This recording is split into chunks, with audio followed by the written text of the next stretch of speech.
Picture this. Every morning, behind tens of millions of closed doors, a quiet, deeply intimate routine takes place. People stand in front of a mirror, and they don't do this for strictly biological survival. They do it for something far more complex. They're preparing their armor. They're engineering their confidence. They're basically trying to feel a little more like themselves before facing the outside world. And that deeply human, very vulnerable moment, well, it's been engineered. It's been transformed into a machine. To put that scale into perspective, we're talking about a corporate machine generating over $100 billion every single year. But to truly understand how a solitary, quiet bathroom routine translates into global wealth of this magnitude, we have to look past the surface. We have to look at the underlying psychology of the sale. So in this explainer, we're going to dismantle the hidden systems of the beauty industry. As you'll see, it's a sector that doesn't simply manufacture physical goods and factories to sit on shelves. Rather, it's an industry that engineers confidence itself. Let's examine the blueprint of exactly how this operates. Section 1. The business of emotion, the illusion of the physical product. Skincare, cosmetics, hair care, fragrances, personal care. Together, these sectors form a massive global empire.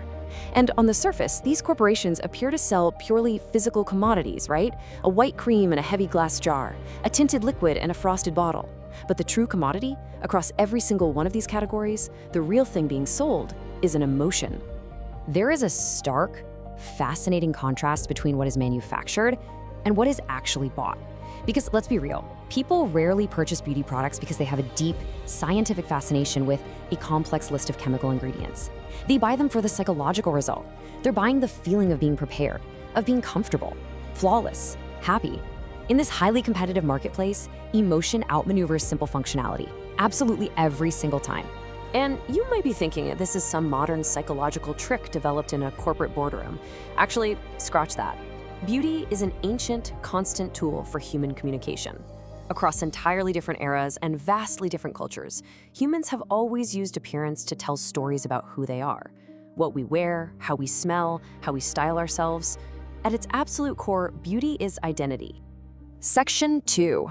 The architecture of trust, solving consumer uncertainty. Walk down any aisle today and you are drowning in a saturated marketplace of endless choices. Thousands of slightly different variations of the exact same thing. So how do brands solve that paralysis? It begins with the architecture of the product itself, the branding, the heavy packaging, the carefully engineered color palettes. This calculated aesthetic creates a perception. That perception builds a sense of familiarity, which naturally breeds comfort, and comfort ultimately locks in the most valuable currency in all of business, deep, unwavering consumer loyalty. Section 3. Engineering the daily habit. The power of routine. The entire beauty business relies on an inescapable cyclical loop. The morning routine, the night routine. By carefully, almost invisibly intertwining themselves into the most private daily habits of a person's life, these products become non-negotiable. They aren't just products anymore, they're rituals, a guaranteed constant in a very unpredictable world. And in the corporate sphere, rituals create massive, predictable, repeat business. Section 4. The acceleration of desire, social media, and the modern consumer. Now, this carefully controlled system was violently disrupted when the digital world took over. Influencers, viral tutorials, rapid trend cycles, transformation videos. The dynamic completely shifted the moment consumers became the creators themselves. The private, quiet routine of the bathroom mirror was suddenly broadcast globally, turning deeply personal habits into powerful, community-driven phenomenons. The communities basically took the wheel and began to drive the market. And this unprecedented visibility caused a massive pivot in demand. The old era of the mass market, a one-size-fits-all solution pushed from the top down, is dying. We have fully entered the age of hyper-personalization. Modern consumers demand products precisely tailored to their exact skin types, their aesthetics, their deeply specific lifestyles. Personalization is no longer a luxury, it's the baseline expectation.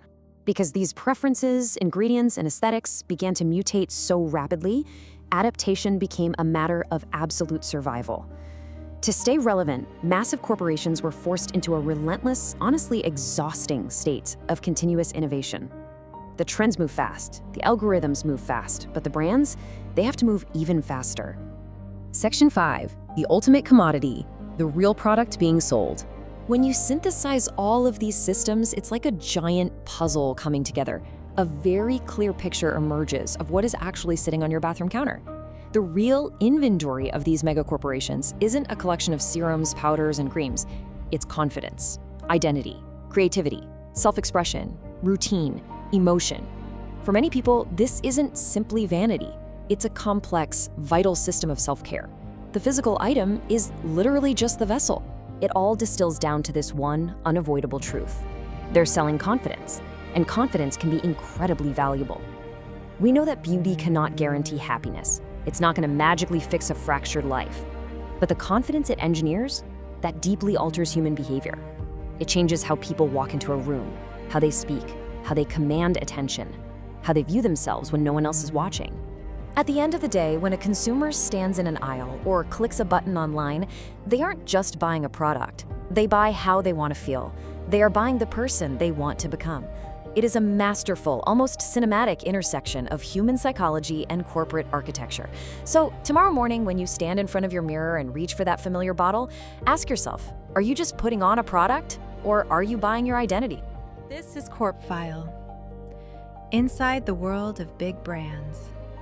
Subscribe to explore the real stories behind the companies that shape our world.